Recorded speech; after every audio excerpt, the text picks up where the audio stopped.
அதிமுக தலைமை கழக அலுவலகத்திலிருந்து மணிகண்டன் மீண்டும் இணைப்பில் இருக்கிறீங்க. மணிகண்டன், தற்போது நிலவரம் என்ன? அங்கே கொண்டாட்ட காட்சிகளை பார்க்க முடியுது.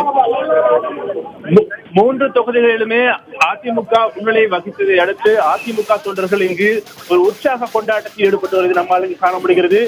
சற்று முன்பு இங்கு பட்டாசு வெடித்து அபய் சண்முகம் சாலையில் உள்ள அனைவருக்குமே அதிமுக தொண்டர்கள் இனிப்பு வழங்கி தங்களுடைய உற்சாகத்தை வெளிப்படுத்தி வருகின்றனர். தற்பொழுது எம்ஜிஆர் சிலை அருகே நின்று கொண்டு எம்ஜிஆர் சிலைக்கு சூடம் காண்பித்து டிஸ்ட்ரிக்ட் பூசணிக்காயை உடைத்து அவர்கள் தங்கள் கட்சியில் உள்ள திருஷ்டிகளை உடைக்கும் அளவுக்கு அவர்களுடைய அந்த உற்சாகத்தை இங்கு வெளிப்படுத்தி வருவது நம்மால் இங்கு காண முடிகிறது. அது மட்டுமல்லாமல் அதிமுக தலைமை அலுவலகத்தில் ஒரு அகண்ட திரை ஒன்று அமைக்கப்பட்டு அங்கு இடைத்தேர்தலுடைய நிலவரங்களை அவ்வப்போது தொண்டர்களுக்கு தெரிவிக்கும்படியான ஒரு ஏற்பாடுகளும் இங்கு செய்யப்பட்டிருக்கிறது. ஒருபுறம் அதிமுக மகளிர் அணியினர் ஆட்டம் பாட்டத்தோடு சந்தோஷமாக இருக்கும் ஒரு காட்சி நம்மால் இங்கே காண முடிகிறது. மகளிர் அணியினர் நடனமாடுவதை நம்மால் இங்கே காண முடிகிறது.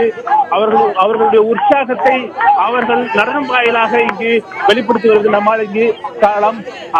மற்றொரு புறம் ஆண்கள் அதிமுகவுடைய ஆண் தொண்டர்கள் அபய் சண்முகம் சாலையில் உள்ள அனைத்து பொதுமக்களுக்கும் இனிப்புகளை வழங்கி வருகிறார்கள். இது போன்ற ஒரு உற்சாகம் மிகுந்த ஒரு காட்சியை தான் இங்கு காண முடிகிறது. நிச்சயம் அதிமுகவினர் 3 தொகுதிகளுமே வெற்றி பெறுவார்கள் என்ற நம்பிக்கை அவர்கள் முகத்தில் இங்கு தெரிய வருகிறது எங்களிடம்.